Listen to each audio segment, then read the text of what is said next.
दहेज में आई सास। नवीन एक चालाक किस्म का लड़का होता है। अपनी माँ की इकलौती संतान गुड़िया से शादी तो करता है, लेकिन सिर्फ पैसों के लिए। मेरी तो जिंदगी अब आराम से कटेगी। ना फ्लैट के लिए पैसे जोड़ो और ना ही कार के लिए। सब आ रहा है, वो भी इतनी गोरी चिट्टी सुंदर लड़की के साथ। नवीन, जो दिख रहा है ना वैसा होता नहीं है। तू भले ही खुश हो रहा है, लेकिन तू तो जानता है कि इतनी अमीर लड़की, पढ़ी लिखी, सुंदर, इकलौती, तुझसे शादी क्यों करेगी? अरे प्यार में पागल है तो करेगी ना शादी माँ। तेरे बेटे को हल्के में लिया है क्या? कितनी लड़कियों के तो दिल तोड़े हैं मैंने, क्योंकि मैं जानता था कोई ना कोई सोने की चिड़िया जरूर फंसेगी। देख बेटा, मेरा तो सारा ठिकाना गांव में ही है। मैं तो नहीं रुकूंगी तेरे साथ। तेरी शादी होते ही मैं तो गांव चली जाऊंगी। फिर तू जाने, तेरी बीवी जाने। अरे माँ, अब तो ऐश करने के दिन शुरू हो रहे हैं और तू जा रही है? नौकर चाकर काम करेंगे माँ। सोकर उठते ही चाय और नाश्ता, सारा दिन टीवी में गेम और सोशल मीडिया में धमाल। अरे माँ, अब तो सुबह गोवा में होगी और शाम बैंकॉक में। हाँ। नवीन की शादी गुड़िया के साथ हो जाती है। कार में शादी के बाद गुड़िया बैठती है तो साथ में बैठ जाती है सास भी। अरे सासू माँ, आपको कहाँ ड्रॉप करना है? अरे बेटा, कैसे मजाक कर रहे हो? मैं बेचारी कहाँ ड्रॉप होने वाली हूँ। नवीन, कैसी बात कर रहे हो? माँ तो हम लोगों के साथ ही रहेंगी। तुम जानते हो ना, माँ का मेरे सिवा कोई नहीं है। कैसे मैं अपनी माँ को अकेला छोड़ दूं? अरे बस कर गुड़िया, चली जाती हूँ मैं। लेकिन क्या करूंगी, जाकर भी मन नहीं लगेगा जब तक तुझे खाना नहीं खिला देती, तेरी मालिश नहीं कर लेती, तुझे सुला नहीं देती मेरी मुन्नी। मुझे भी कहाँ नींद आएगी। मैं हूं ना सासू माँ, मैं रख लूंगा आपकी गुड़िया का पूरा ख्याल। केवल गुड़िया नहीं, उसकी माँ का भी ख्याल रखना पड़ेगा नवीन। खैर, बीवी के साथ सास का भी गृह प्रवेश नवीन के घर में हो जाता है। अगले दिन नवीन और गुड़िया सामान लेकर हनीमून के लिए निकल रहे होते हैं कि सामने खड़ी होती है सास, अपना भी सामान पैक करके। अरे आप कहाँ जा रही हैं? आप तो यहीं रहिए, घर में मजे करिए। वैसे जा कहाँ रही हैं? कैसी बात कर रहे हो नवीन? कहाँ जाएंगी माँ? हमारे साथ चल रही हैं। अरे लेकिन हम लोग तो हनीमून में जा रहे हैं ना। हाँ तो कहाँ लिखा है कि वहां माँ नहीं जा सकती?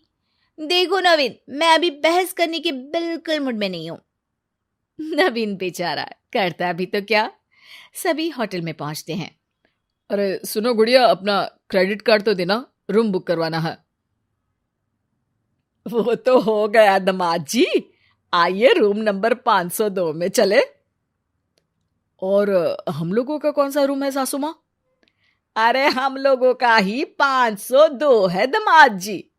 अरे कैसी बात कर रही है सासू माँ?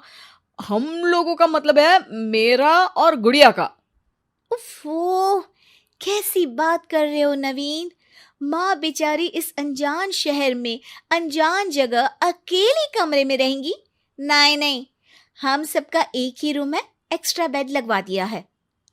नवीन सर पर हाथ रखकर बैठ जाता है कि ये हो क्या रहा है।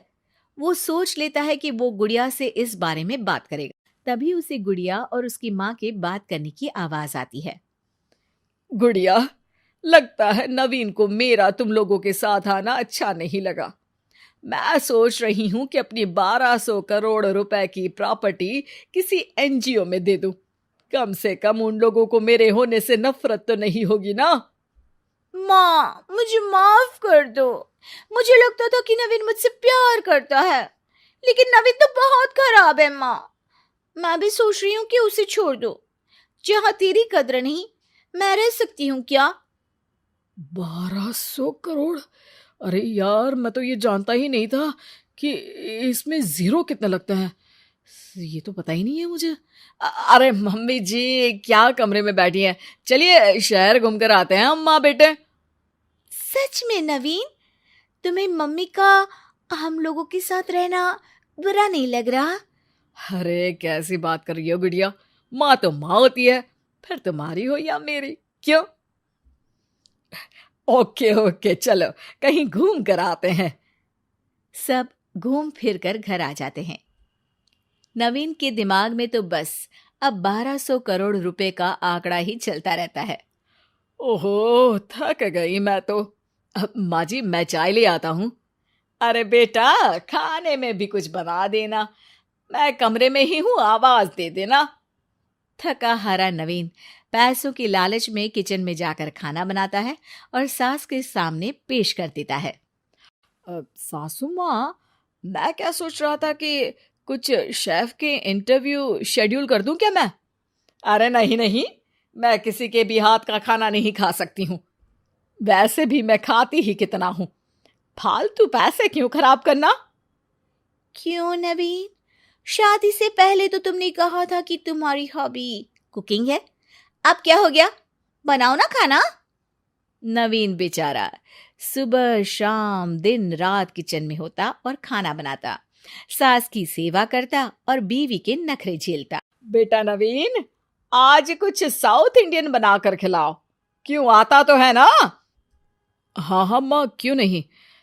वैसे मैं आपसे एक बात पूछना चाहता था। हाँ हाँ बेटा पूछो ना, लेकिन जरा ना पैर दबाते दबाते, क्या है कि दर्द हो रहा है। हाँ माँ, कभी कभी बिना कुछ किए भी पैर दर्द हो जाते हैं, समझ सकता हूं मैं। बस ये बता के पूछना क्या चाहता था तू? यही कि आप लोगों की प्रॉपर्टी कहाँ पर है, मतलब कितनी संपत्ति है मेरी गुड़िया के नाम? वैसे मैं तो यूं ही पूछ रहा हूँ, वो क्या है ना, आपके बाद तो सब हमारा ही होना है। अब गुड़िया तो मासूम है, तो मुझे तो पता होना चाहिए ना कि कहाँ कहाँ क्या क्या है। समझ रही है ना आप? हाँ हाँ बेटा, ये तो है ही। वैसे तू शाम को जब डोसा बनाकर लाएगा तब समझा दूंगी, तब तक मैं भी अपने मैनेजर से पूरी प्रॉपर्टी की फाइल मंगा लेती हूँ, क्यों? नवीन को तो ये सुनकर ही मजे आ जाते हैं। और वाह जी वाह, मैनेजर से फाइल, कहाँ कहाँ क्या क्या है। हे भगवान, जरूर मैंने पिछले जन्म में मोती दान किया होगा, तभी इस जन्म में बैठे बिठाए अरबपति बन रहा हूं।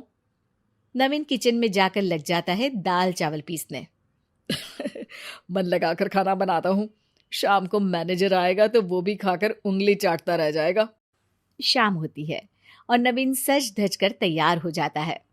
अरे गुड़िया कब से तैयार हूं, कब आएगा तुम लोगों का मैनेजर?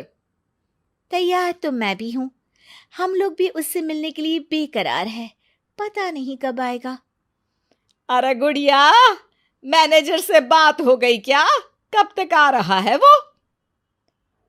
हाय रे, मेरे हाथों में पूरी प्रॉपर्टी देने के लिए कितनी बेकरार है ये माँ बेटी।